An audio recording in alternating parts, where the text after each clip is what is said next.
محترم ناظرین، السلام علیکم ورحمۃ اللہ وبرکاتہ۔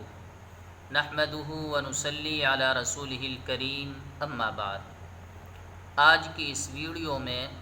ام المؤمنین حضرت عائشہ صدیقہ رضی اللہ تعالی عنہا اور حضور نبی رحمت صلی اللہ علیہ وسلم کی زندگی کے ایک واقعے پر مشتمل ایک حدیث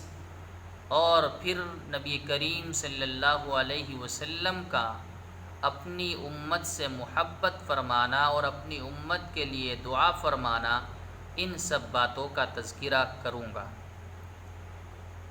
ام المؤمنین حضرت عائشہ صدیقہ رضی اللہ تعالی عنہا روایت فرماتی ہیں، وہ اپنی زندگی کا واقعہ بیان کرتی ہیں کہ ایک مرتبہ نبی کریم صلی اللہ علیہ وسلم کو میں نے خوش مزاج پایا۔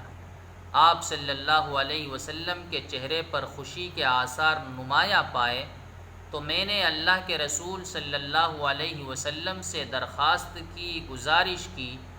یا رسول اللہ ادعو اللہ لی، اے اللہ کے رسول آپ اللہ سے میرے لیے دعا فرما دیں۔ نبی کریم صلی اللہ علیہ وسلم سے حضرت عائشہ صدیقہ رضی اللہ تعالی عنہا نے جس وقت یہ گزارش اور درخواست کی تو اللہ کے نبی صلی اللہ علیہ وسلم نے بارگاہ صمدیت میں ان الفاظ کے ساتھ حضرت عائشہ صدیقہ رضی اللہ تعالی عنہا کے لیے دعا فرمائی، اللہم اغفر لعائشہ ما تقدم من ذنبها وما تأخر وما اسرت وما اعلنت، اے اللہ تو عائشہ کے اگلے اور پچھلے سب گناہوں کو معاف فرما، اور جو گناہ عائشہ سے چھپ کر کے ہوئے اور اعلانیہ ہوئے انہیں بھی معاف فرما۔ حضرت عائشہ صدیقہ رضی اللہ تعالی عنہا بیان فرماتی ہیں کہ جس وقت اللہ کے رسول صلی اللہ علیہ وسلم نے میرے لیے یہ دعا فرمائی تو اس دعا کی وجہ سے مجھے اتنی خوشی ہوئی اور میں اتنا ہنسی کہ ہنسی کی وجہ سے ان کا سر ان کی گود میں آ لگا، حتی سقط رأسها فی حجرها من الضحک۔ حضرت عائشہ صدیقہ رضی اللہ تعالی عنہا اپنی خوشی اور اپنے دل کی کیفیت کو بیان کرتے ہوئے فرماتی ہیں کہ خوشی کی وجہ سے میرا سر میری گود میں آ لگا۔ اللہ کے رسول صلی اللہ علیہ وسلم نے جس وقت مجھے اتنا خوش دیکھا تو پوچھا، ایسر کی دعائی، کہ عائشہ کیا اتنی خوشی تجھے میری دعا سے ہو رہی ہے؟ اللہ کے رسول صلی اللہ علیہ وسلم کی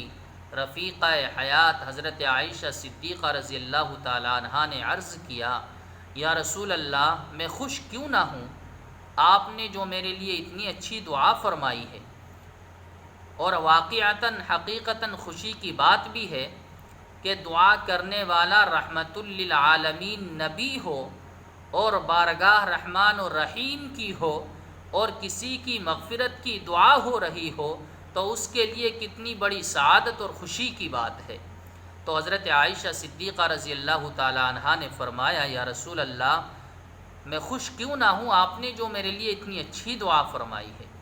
اللہ کے رسول صلی اللہ علیہ وسلم نے جو اگلا جملہ ارشاد فرمایا، سبحان اللہ،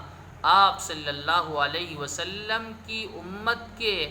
ہر فرد کے لیے بڑی سعادت مندی ہے اس جملے کے اندر۔ اللہ کے نبی نے فرمایا، واللہ انہا لدعوتی لامتی فی کل صلاۃ، کہ اے عائشہ خدا کی قسم یہ دعا تو میں اپنی امت کے لیے ہر نماز میں کرتا ہوں۔ سبحان اللہ، اللہ کے رسول صلی اللہ علیہ وسلم جو دعا اپنی رفیقہ حیات اپنی زوجہ مطہرہ کے لیے فرمائش اور درخواست کرنے پر کرتے ہیں، وہ دعا اپنی امت کے لیے بغیر کسی فرمائش اور درخواست کے ہر نماز میں کرتے ہیں۔ سبحان اللہ، اللہ کے رسول صلی اللہ علیہ وسلم کو اپنی امت سے کتنی محبت تھی، اپنی امت کی کتنی فکر تھی، اپنی امت کی کتنی چاہت تھی کہ ہر نماز میں اللہ سے اپنی زندگی میں یہ دعا کر کے چلے گئے کہ کہ اللہ میری امت کے اگلے اور پچھلے سب گناہوں کو معاف فرما، اور میری امت سے جو گناہ اعلانیہ ہوئے اور جو چھپ کر کے ہوئے ان سب کو بھی معاف فرما۔ سبحان اللہ۔ اللہ رب ذوالجلال سے درخواست ہے، گزارش ہے کہ اللہ پاک ہم سب کی طرف سے، پوری امت کی طرف سے نبی کریم صلی اللہ علیہ وسلم کے روضہ مبارک پر خوب صلاۃ و سلام نازل فرمائے۔ اس نبی نے ہم سے کتنی محبت کی اور ہمارا کتنا خیال کیا، لیکن میرے دوستو اس حدیث کی روشنی میں ہم سب کو اب اپنے گریبان میں جھانک کر کے دیکھنا ہے کہ جس نبی نے اپنی زندگی میں ہر موقع پر دعاؤں میں ہمارا اتنا خیال کیا، ہمارے لیے دعائیں کی اور ہمارے لیے اللہ رب ذوالجلال سے مغفرت کی دعائیں مانگی، اگلے پچھلے سب گناہوں کی معافی کی، اللہ سے درخواست کی، چھپ کر کیے ہوئے اعلانیہ کیے ہوئے گناہوں کی بھی بخشش کی، اللہ رب ذوالجلال سے درخواست کی۔ اس نبی کی شریعت و سنت کا ہمیں اپنی زندگی میں کتنا لحاظ ہے، اس نبی کے احکام اور اس نبی کے دین کا ہماری زندگی میں کتنی اہمیت اور کتنی قیمت ہے، یہ سب چیزیں ہمیں اپنے اندر جھانک کر کے دیکھنی ہے۔ میرے دوستو، جس نبی نے ہمارا اتنا خیال کیا اور جس نبی نے ہمارے لیے اتنی دعائیں کی، اس نبی کی شریعت اور سنتوں کو ہمیں اپنی زندگی کا حصہ بنانا چاہیے۔ یاد رکھیے، اگر ہم اپنے اس شفیق اور اپنے اس رحیم نبی کی سنتوں کی خلاف ورزی کرتے ہیں تو ہم نقصان کسی کا نہیں، اپنا ہی کرتے ہیں، اور اگر ہم اپنے اس نبی کی شریعت و سنت کی قدر کرتے ہیں، ان پر عمل کرتے ہیں، تو اس میں بھی ہم فائدہ اپنا ہی کرتے ہیں۔